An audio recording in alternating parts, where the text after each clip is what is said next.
Buenos días, bienvenidos. Iniciando un nuevo capítulo de Juego Luego Aprendo, saludamos a Desiree López de Maturana, vicepresidenta ejecutiva de Junji, a quien no habíamos tenido en el capítulo anterior. Bienvenida, de vuelta. Sí, muy contenta de estar de vuelta.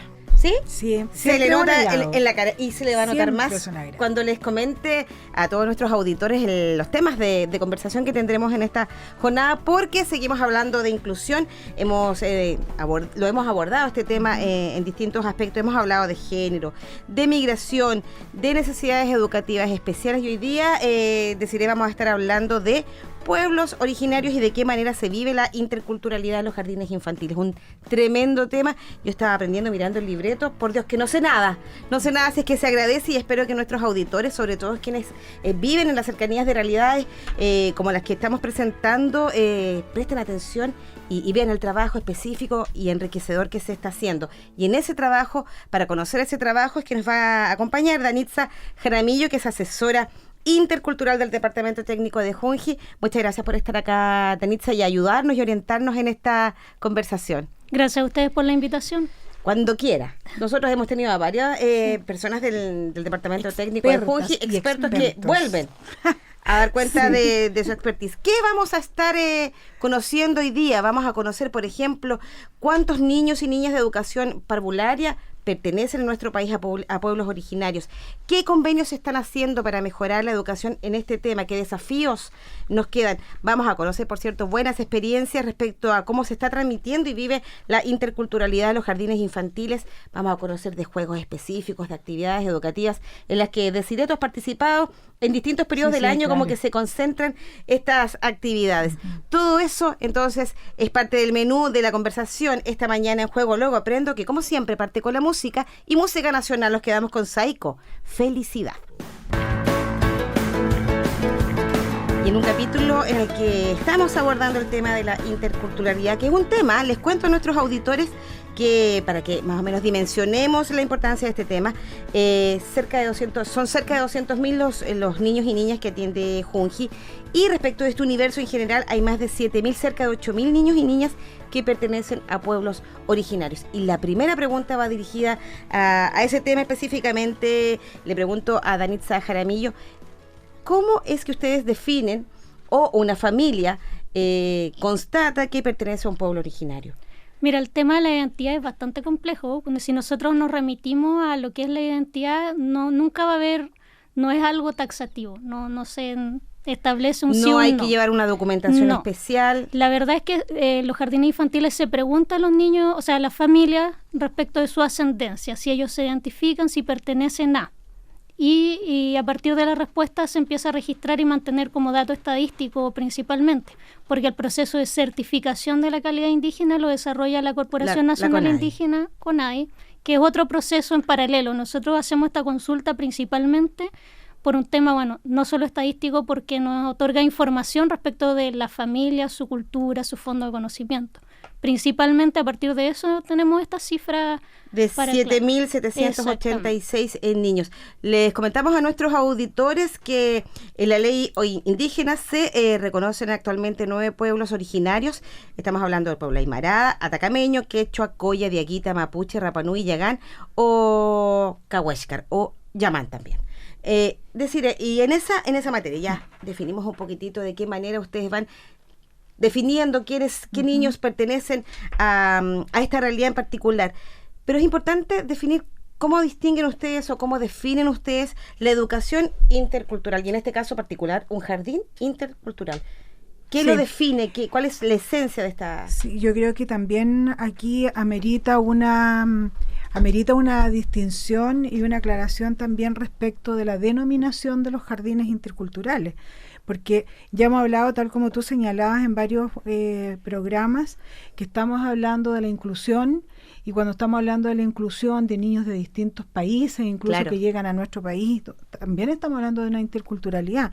Incluso barrios, regiones y todos, también hay hay culturas Lo distintas. vimos en su capítulo específico. Exacto. Entonces, cuando estamos hablando de estos jardines específicamente, que pueden o no estar ubicados en comunidades indígenas, por ejemplo, o de pueblos originarios, ahí nosotros estamos diciendo que un jardín intercultural lo vamos a reconocer porque en ese jardín particularmente se está preservando la lengua, la lengua materna, digamos, y es un jardín bilingüe. Vamos a contar ahí lo más probable, ya llevamos varios jardines que ya tenemos una educadora que es la que enseña la lengua. Conoce la lengua. Y, por supuesto, también pueden vivir otras expresiones culturales, que es lo importante. No solo respetar la cultura, sino más bien es cómo generamos espacios para expresar esa cultura a través del arte, a través de distintas formas de convivencia y, por supuesto, algo súper importante que es la lengua. Y en esa materia, Danitza, por lo que comentaba recién Desiree, consideran también a los niños migrantes y a esta variedad, ¿no?, de pueblos originarios que tenemos en nuestro país. ¿De qué manera o qué ámbitos toman ustedes en cuenta para definir el sello particular de un determinado jardín? Mira, como la Junji tiene presencia a nivel nacional, la verdad es que es súper territorializado el cómo nosotros abordamos la interculturalidad, porque la realidad acá en Santiago es muy distinta de la de Punta Arenas o la de Puerto Dén, en donde también hay jardines infantiles. Entonces tiene esta fuerte característica de hablar del territorio, de los espacios, los fondos de conocimiento que tienen las familias y las comunidades son muy particulares en esos espacios. Por ejemplo, el conocimiento que a nosotros nos parecería súper habitual de que un semáforo en un sector en donde no hay camino, claro, no hay ciudad, no es un conocimiento que forme parte del repertorio de lo que requieren las familias. Entonces, ese tipo de elementos se van dialogando en la construcción pedagógica que desarrollan los agentes educativos que están en esos sectores para hacer una propuesta y un trabajo adecuado para los niños de la edad que atiende Junji. Y esto habla claramente de desarrollar programas y procesos curriculares bien atingentes, ¿no?, con un contenido, un grado de especificidad mayor. O sea, yo creo que ahí el tema de cómo la comunidad educativa en general se plantea acoger estas realidades genera un trabajo distinto. Deciré. A ver, bueno, todo esto va teniendo su correlato en los distintos programas. Hemos ido hablando de cómo tenemos que generar un currículum inclusivo. Un currículum inclusivo permite que compartan, que convivan distintas personas con distintas condiciones, digamos, con distintos anhelos, con distintas destrezas, fortalezas, etcétera, y por supuesto también con distintas culturas. Entonces, el currículum es el que tiene que ser tan flexible que te permita ir respondiendo a las necesidades de cada una de las personas. Por supuesto, nosotros ahora también hemos tenido que ir flexibilizando, por ejemplo, algo que todavía se nos había quedado un poquito como en el pasado, que era la norma del material didáctico, por ejemplo. Una norma del material didáctico que se construyó en algún minuto y que se construye desde la capital. Entonces, por supuesto que el material didáctico que se usaba en estos extremos o en estos lugares más apartados del centro de Chile, no eran pertinentes. Claro, no evocaba tal vez algo que fuera cercano al niño. Una cuestión tan a lo mejor simple como un contenedor de materiales, claro, plástico, por ejemplo. En otros lugares de mimbre, de totora, de otros materiales que son más propios del entorno. Entonces, todas estas cosas se han tenido que ir flexibilizando, por supuesto, a la luz también de un currículum que sea coherente y pertinente. Y esa flexibilización también se ve, Danitza, al momento de determinar que una familia quiera que su hijo ingrese a un jardín intercultural, pese a que el niño no sea de alguna cultura específica, alguna cultura originaria. Claro, o sea, los jardines infantiles interculturales no tienen un proceso de selección paralelo.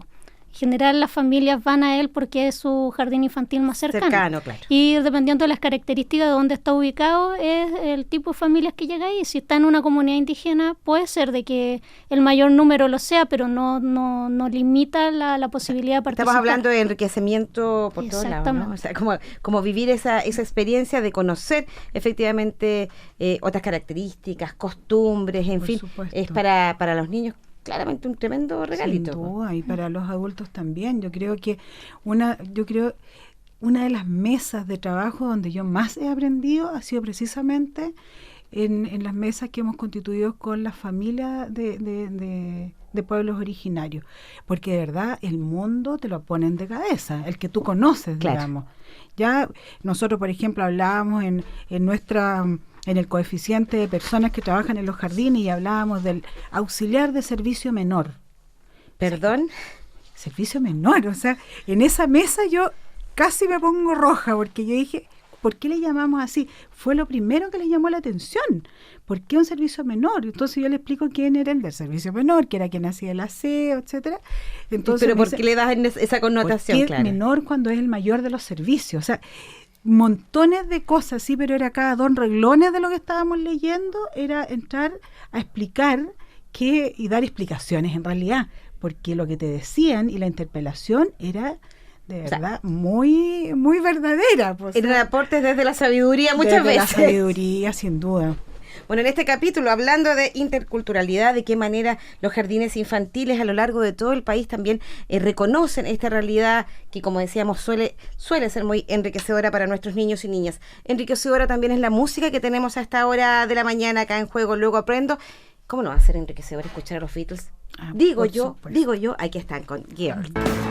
Estábamos hablando del libro Penas que abrigan, un libro del que estuvimos hablando hace unos capítulos atrás, sí. Una llegada muy significativa por el contenido que tenía ese trabajo. Ven, uno está hablando de temas que tienen que ver con el trabajo que hacen en Junji desde distintos ámbitos, y en este caso particular estábamos hablando de ese lanzamiento editorial. Pero hoy nos concentramos, estamos hablando de educación intercultural, y quiero invitarlos a escuchar precisamente el trabajo que se está desarrollando en el Jardín Infantil Estrellita del Futuro, que está en la región de Valparaíso, y ahí es donde tienen un taller de interculturalidad mapuche, en el que a través del juego, que eso yo creo que es clave en este ámbito, están enseñando a los niños sobre nombres, instrumentos y vestimentas. Conozcamos esta experiencia.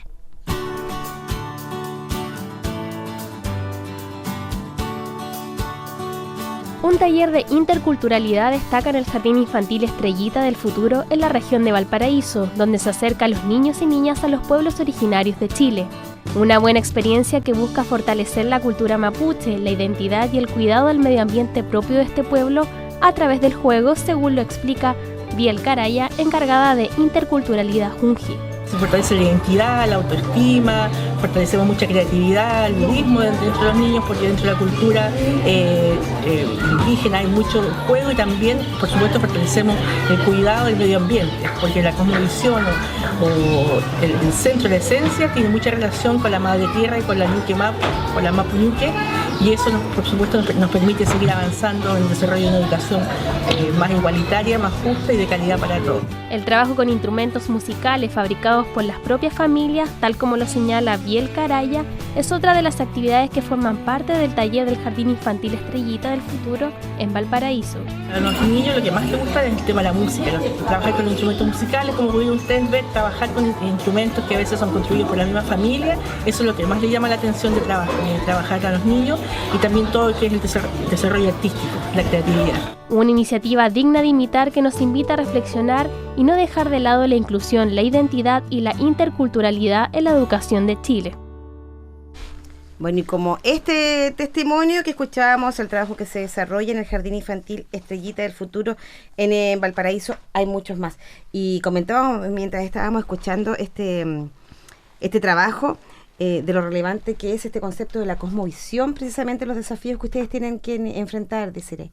Ahí es donde tenemos la brecha muchas veces, porque la verdad es que aspectos que para nosotros a lo mejor no son los más importantes, justamente para ellos sí. Y la verdad es que hemos aprendido montones. En un trabajo también que se hizo, ellos más que hablar del conocimiento de ciertas cosas, ellos decían el cosmoser. Porque de verdad eres en este cosmos, y así construyes lo que supuestamente sabes o no sabes. Y eso nos lleva a otro tema, Danitza, que tiene que ver precisamente con el lenguaje y por sobre todo con las pautas de crianza, ¿no? Al acoger al niño o a la niña que vive esta cotidianidad, ¿no? Este mundo especial, el jardín infantil tiene que brindar ese espacio y respetarlo, o sea, también es un desafío ahí.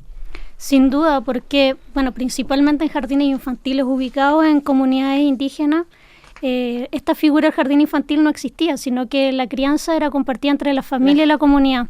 Entonces, de alguna manera, el ya jardín desde infantil... ahí había un tema del cual hacerse viene, cargo. claro, viene ahí a romper esta articulación, volver a rearticular es como uno de los procesos que no pueden quedar fuera del jardín infantil, y cómo se articulan las pautas de crianza a través de cómo las familias informan de los modos tradicionales de lo que fue la educación de los niños en toda la historia de sus comunidades. Y eso es tremendamente significativo. Eso es incorporar la cosmogonía dentro del diseño curricular directamente. Cosmoser, el concepto que acabas de mencionar, me quedo dando vuelta. Nosotros seguimos hablando de este tema de interculturalidad. Vamos a hablar también de los convenios y los trabajos que se están haciendo en esta materia. Por ejemplo, para incorporar el bilingüismo en los jardines infantiles. De eso seguimos conversando en Juego Luego Aprendo. Y ahí regresamos. Se está caminando, se está avanzando, pero todavía tenemos desafíos importantes que ya por lo menos están reconocidos, ya se han levantado ciertas necesidades y se trabaja para mejorarlas. Pero hablemos un poquitito de cómo se ha ido generando este trabajo de CIRE fundamentalmente como les decía, en materia de interculturalidad, de acoger a nuestros niños, de valorar sus culturas, ¿no? De ser el jardín infantil un espacio que acoja al niño, a su familia, y que también sea un espacio de enriquecimiento para niños que no pertenecen a la misma cultura. Hay trabajos bien específicos, hay convenios, por ejemplo, entre la Junji y CONADI, pero hay un trabajo ya más clave, diría yo, que tiene que ver con respetar el tema de la lengua. Hay un trabajo significativo ahí de bilingüismo, sobre todo las educadoras de párvulo, que es un desafío no menor. Sí, claro. Y la verdad es que en esto hemos tenido que aprender y hemos ido transitando, porque sería en realidad no muy real decir que estamos nosotros con los jardines y que lo estamos haciendo perfecto, porque la verdad es que tenemos mucho que aprender, mucho que avanzar, y por Dios que nos traiciona también nuestras pautas de crianza, claro. Y eso muchas veces lo queremos imponer, porque es como lo que queramos o no, es como esta cultura dominante que siempre nos está envolviendo, y por Adáptense supuesto que, a mí. Claro, cuesta lidiar con eso, pero sí que hemos avanzado, y por supuesto en esto hemos tenido que ir fortaleciendo las alianzas, las redes con CONADI, que han sido socios estratégicos en esto, por supuesto, y que nos han permitido también contar con profesionales, contar con educadores y educadoras que nos permiten también estar en el aula y en los jardines infantiles trabajando la lengua y la cultura. Bueno, y de hecho hablemos un poquitito de quiénes son los educadores de lengua y cultura indígena, ELSI, que están trabajando en los jardines infantiles. Esa figura es sumamente importante, sobre todo cuando en estos espacios también tienen que acoger un problema que tenemos que trabajar en nuestro país, y que tiene que ver con la tasa de analfabetismo. En cierta medida, que el niño se incorpore al jardín infantil también es una forma de incorporar a aquella familia tal vez que efectivamente tiene problemas con la lengua escrita, y aquí estos educadores de lengua y cultura indígena son claves, Danitza. Claramente, porque este proceso, este tránsito, me gustó la palabra que usó decir, este tránsito nos permite entender, nos permite a nosotros y a ellos entender el mundo en códigos culturales compartidos. Y el rol de la lengua materna es fundamental para eso. Yo invitaría a todo el mundo a pensarse en un país en el que no entienden la lengua, en el que no entienden la cultura, claro. Y ese es el proceso bajo el cual se mide, y ciertamente las instituciones tendemos a esperar que se adapten a la institución, a la cultura dominante, y nosotros estamos proponiendo el proceso inverso, cómo la institución recoge los requerimientos y empieza a hacer este tránsito con las familias. En esta figura de este educador de lengua y cultura indígena, ¿cuál es el trabajo que se realiza en Junji para detectar a aquellas personas que van a ser parte de, porque es un trabajo sumamente específico, ¿no? Que aporta a toda la comunidad, no solamente acompañar a los niños con el tema de su lengua materna, sino también acompañar al resto de la comunidad? Sí, claro, sobre todo con estas manifestaciones también culturales. Y ahí se utiliza mucho el juego, bueno, las mismas estrategias que se utilizan siempre con los niños y las niñas para generar un aprendizaje más fluido, más propio y natural. Y entonces estos educadores y estas educadoras utilizan mucho estas estrategias. ¿Ellos son educadores también? Son educadores. Perfecto.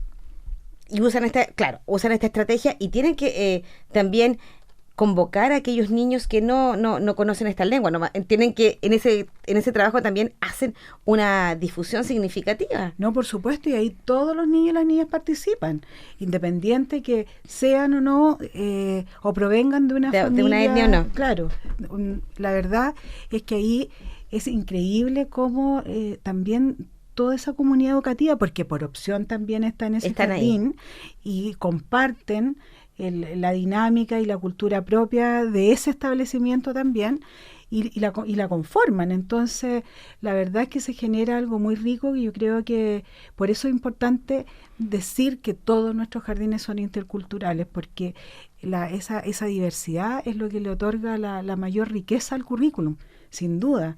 Y los niños y las niñas están aprendiendo todo esto, las familias también se van involucrando a propósito de que sus hijos y sus hijas les hablan sobre el tema, van aprendiendo también sobre las comidas, juegos. Aquí seguramente después Danitza también nos va a contar, pero hemos tenido grandes encuentros de Palín, por ejemplo. Y el año pasado, recuerdo acá en Santiago, vamos a conocer también de qué manera ese tipo de actividades van fortaleciendo este trabajo, en el que uno de los desafíos, creo yo, sigue siendo la cobertura, Desiree.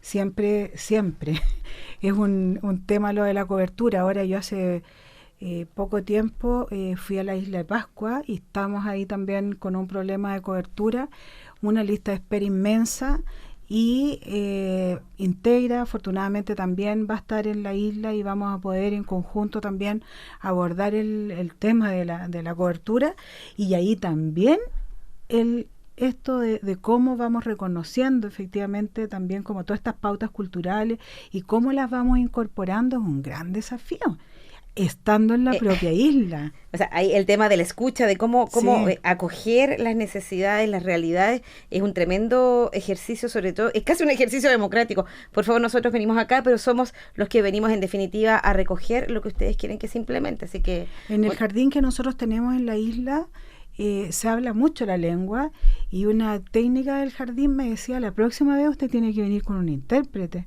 porque aquí nosotros hablamos nuestra lengua. ¿Te fijas? Y de repente parece como agresivo, pero al revés, nosotros no lo vemos agresivo. Claro. ¿Te fijas? Pero siempre tienen que estar ellos tratando de ver cómo entender lo que estamos hablando. Bueno, ahí conocíamos un desafío, Danitza, en el ámbito en el que tú te desenvuelves. Recordemos que tú eres asesora intercultural del Departamento Técnico de Junji. Si pudieras esbozar alguno de los desafíos en esta materia. Mira, la verdad es que los desafíos son enormes. Yo diría que el mayor desafío, y poniendo el punto horizonte súper lejos, es la construcción de un nuevo sentido de comunidad desde la primera infancia. Uh-huh. Y que ese sentido nos haga sentido, valga la redundancia, a toda la sociedad.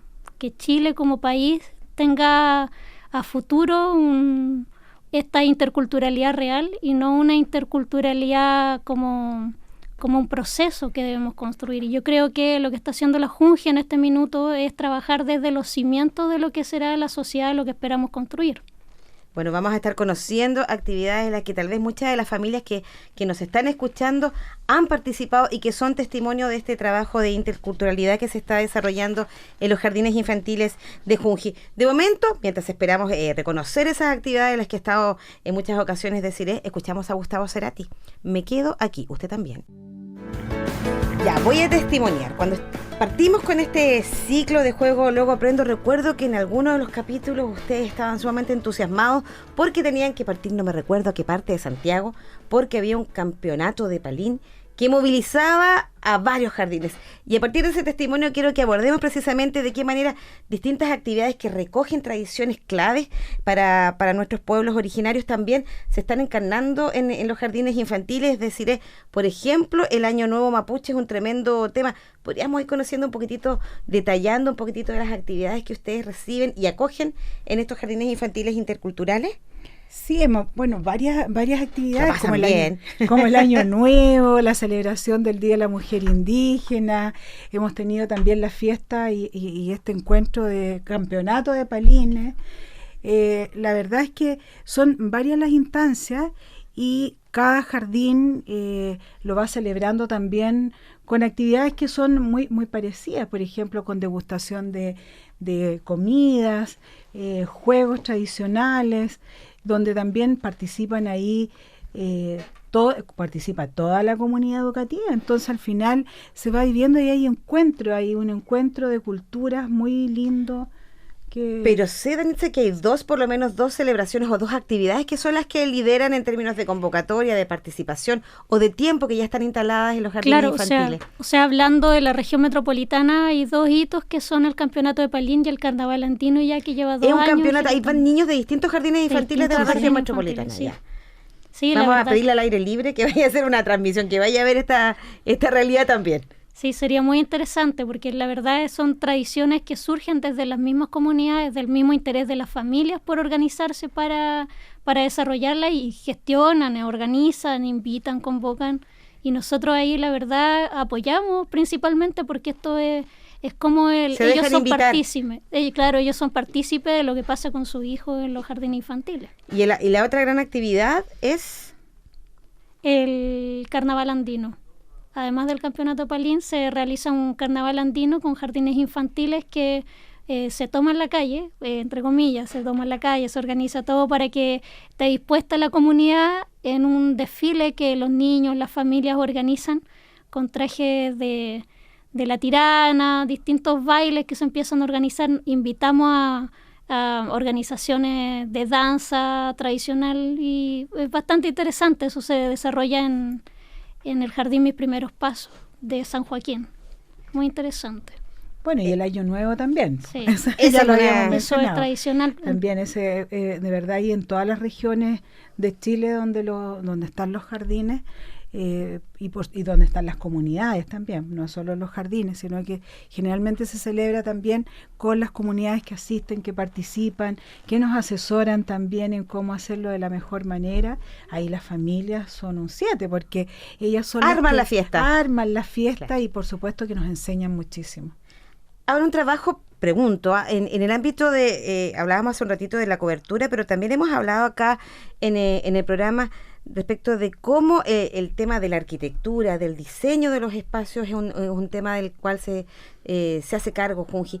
Y en ese sentido, para explicarle tal vez a nuestros auditores cuyos hijos no han ido nunca o no conocen un jardín intercultural, desde la arquitectura, ¿se hace un guiño también?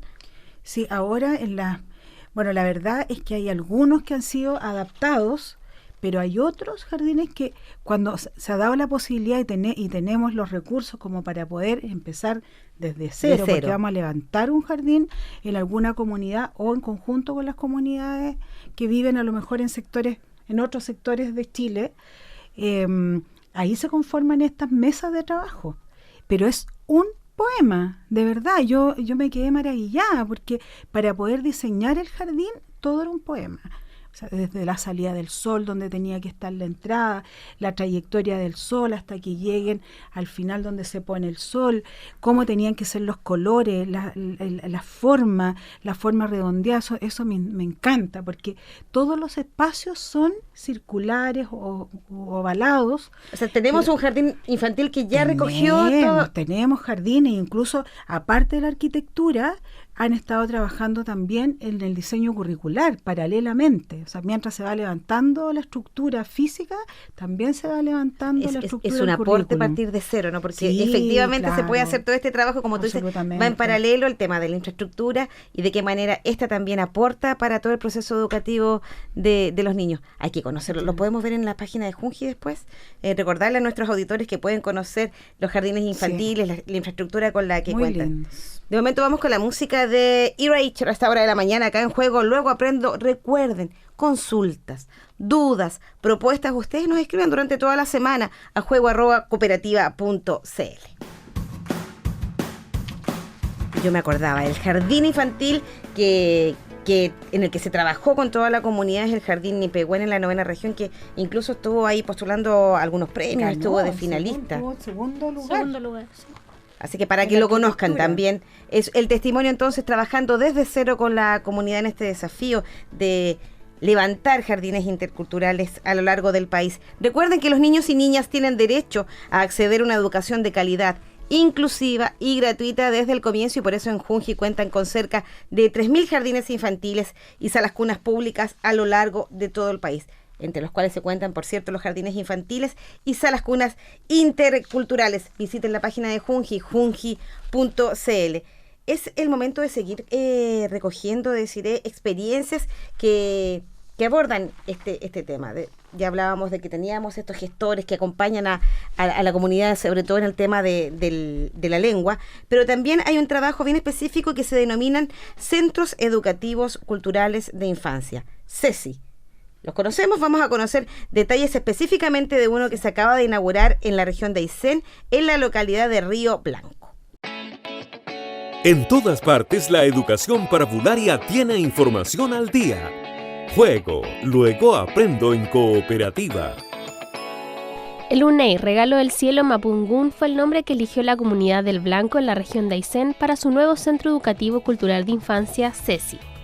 Un espacio de aprendizaje para la primera infancia principalmente enfocado al juego, que busca potenciar el contexto social, cultural y educativo regional, según señala Marisol Martínez, la directora regional de Junji. Es un centro que está destinado a trabajar con los niños enfocado en el juego y en la cultura, considerando la importancia del componente cultural en el sector. El Blanco cuenta con un museo del mate, donde se presentan una variada colección de mates, que es el símbolo de la amistad en la Patagonia chilena, y en actividades que van a desarrollar a través de una educadora de párvulo y una técnico.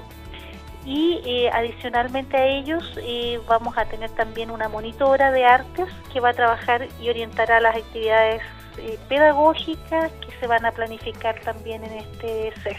Un proyecto en conjunto con la comunidad que entrega educación inicial de calidad a niños y niñas que hasta ahora no habían recibido atención por parte de los programas convencionales, tal como lo explica la directora regional de Junji, Marisol Martínez. Va a funcionar esto en la escuela de la localidad, donde no existía la educación parvularia para los niños y niñas. Va a funcionar entre las 8:30 de la mañana y las 14:30 horas. Los niños van a poder recibir el desayuno y el almuerzo, y van a poder también desarrollar sus potencialidades guiadas. Una iniciativa que llega a lugares en que no es posible instalar un jardín infantil, donde se atenderá a niños y niñas entre 2 a 5 años, 11 meses de edad, y que ya prepara su segundo centro en la localidad de Puerto Chacabuco. Desiree quería conocer en detalles también de esta forma en la que en una comunidad, tal vez en la que hay pocos niños, pero se reconoce que pertenecen a alguna etnia, también se acoge y se genera un proyecto especial para ellos, en espacios en los que no necesariamente se va a levantar un jardín infantil, como es el caso de este jardín allá en Río Blanco. Sí, estos son programas educativos, no establecimientos educacionales necesariamente, sino programas educativos que se pueden instalar en aquellas localidades donde no se alcanza, digamos, a construir un edificio. De hecho, me comentaban que hay como 8 niños que son parte de... Y esto también tiene una alianza con el Ministerio de Desarrollo Social. La verdad es que nosotros ahí contamos con recursos del Ministerio que nos permiten contratar a estos agentes educativos, y donde yo, de verdad, cada vez que asisto a un CESI, digo, esto tiene que empezar a permear los jardines clásicos, porque cómo trabajan, cómo educan a través de la cultura, las artes, la música, la pintura y cómo recogen también la cultura del territorio en el que están instalados, es una maravilla. Es un programa muy lindo que creo que debiera permear los otros programas y los jardines clásicos. Porque también es un testimonio de solidaridad, ¿no? En este caso puntual, por ejemplo, un establecimiento educacional ya instalado genera y le pasa un pequeño espacio para que puedan entonces levantar estos proyectos, estos centros educativos culturales. Contarles, por ejemplo, que el que estábamos escuchando recién, que está en la localidad de Río Blanco, que se llama el UNEI, significa regalo del cielo. O sea, el tema del lenguaje acá es clave. Y es un poema, ¿viste? Si te digo, todo es un poema. Bueno, hoy día conociendo entonces el trabajo que se está haciendo en esta materia a lo largo de todo el país, reconociendo, y al reconocer en definitiva también es una forma de dar cuenta del respeto y del valor que tiene para toda nuestra sociedad que se acojan y que se integren, como tú decías, que ese es el gran desafío, Danitza, que vayamos haciendo comunidad en el buen sentido de la palabra y desde estos niveles, ¿no? Desde el jardín infantil, acogiendo a nuestras etnias, que seamos parte todos, que aprendamos de ellos, que ellos aprendan de nosotros, el gran desafío. Parece que vamos caminando. Sí, vamos avanzando, por lo menos ya creo que con la Junji hemos estado dando pasos bien importantes y esperamos que cada vez se vaya profundizando en todo el sistema educativo. Y de la mano de los niños. Con ellos vamos avanzando. Nos despedimos de Siré, te agradezco que hayas venido a conversar con nosotros. No, qué mala. Siempre está. No, así siempre estás. La excepción es que no esté. No, pero es que a mí me gusta así como bromear con eso, pero yo sé que siempre estás acá. Desiree López de Maturana, vicepresidenta ejecutiva de Junji. Agradezco también a Danitza Jaramillo, que es asesora intercultural del Departamento Técnico de Junji, y dejo desde ya invitados a todos nuestros auditores. Recuerden sus comentarios, propuestas, preguntas directas para Junji, también las pueden hacer llegar a nuestro correo juego@cooperativa.cl. Nosotros, ya saben, el próximo sábado, como siempre, en un nuevo capítulo de Juego Luego Aprendo. Linda semana, mejor fin de semana para todos. Chao, Desiree, chao, Danitza. Chao.